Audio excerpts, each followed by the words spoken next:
अस्सलाम वालेकुम रहमतुल्लाह। दोस्तों, आज हम पाइथन के अंदर बूलियन वैल्यू पढ़ लेंगे कि पाइथन के अंदर बूलियन वैल्यू क्या होती है, कौन कौन सी वैल्यू बूलियन काउंट की जाती है। यहाँ पर हमने तारीफ डिफाइन की कि only two values are Boolean, यानी ट्रू और फॉल्स।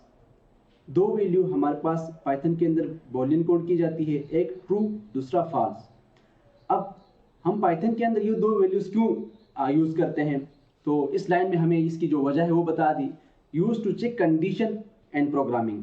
प्रोग्रामिंग के अंदर जब भी आपने दो वैल्यू को चेक करना हो कि ये ट्रू है या फॉल्स है, आप उसको कैसे कर लेंगे, इसके लिए पाइथन के अंदर ये बूलियन वैल्यू यूज की जाती है। कुछ वैल्यूज ट्रू काउंट की जाती है और कुछ वैल्यूज फॉल्स काउंट की जाती है। लाइक एम्प्टी स्ट्रिंग है या एम्प्टी लिस्ट है या जीरो वैल्यू, ये फॉल्स काउंट की जाती है। और इसके अलावा जितनी भी वैल्यूज होती है वो ट्रू काउंट की जाती है। तो वीएस कोड पर जाकर हम ये देखते हैं कि कौन सी वैल्यूज हमारे पास ट्रू की शक्ल में आ रही है और कौन सी वैल्यूज हमारे पास फॉल्स की शक्ल में आ रही है। तो मैं वीएस कोड ओपन करता हूँ, यहाँ पर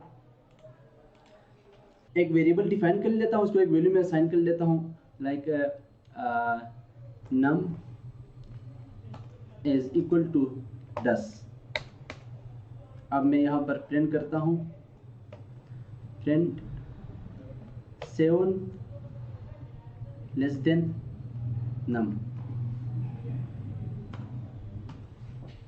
अब मैं इसको प्रिंट कर लूँगा तो इसका जो नतीजा आएगा वो ट्रू आएगा। क्यों? क्योंकि 7 वाक़ियतन 10 से लेस शुमार किया जाता है। जैसे मैं इसको प्रिंट कर लेता हूँ, ये आपको नतीजा देगा ट्रू। ये देखें, टर्मिनल में हमारे पास ट्रू आ गया।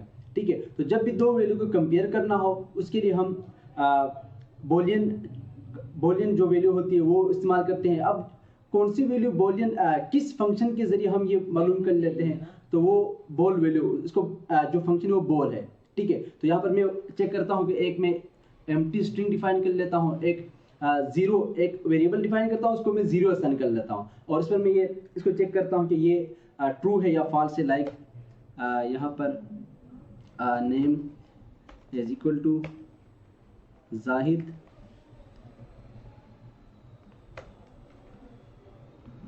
प्रिंट।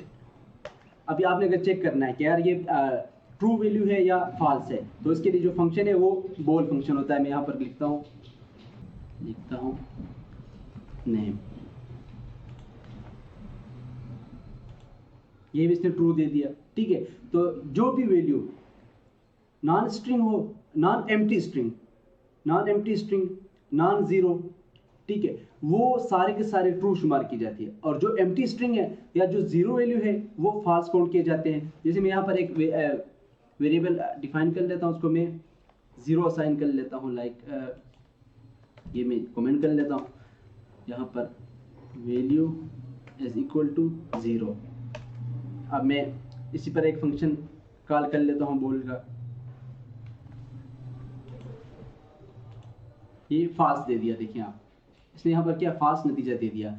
लिहाजा जो कंक्लूजन है, जो खुलासा है इस लेसन का, वो ये है कि बूलियन वैल्यू, हम जब कोई किसी चीज़ का ट्रू और फॉल्स मालूम करना चाहते हैं वहाँ पर हम बूलियन वैल्यू यूज़ करते हैं। और बूलियन वैल्यू दो है, ट्रू, फॉल्स।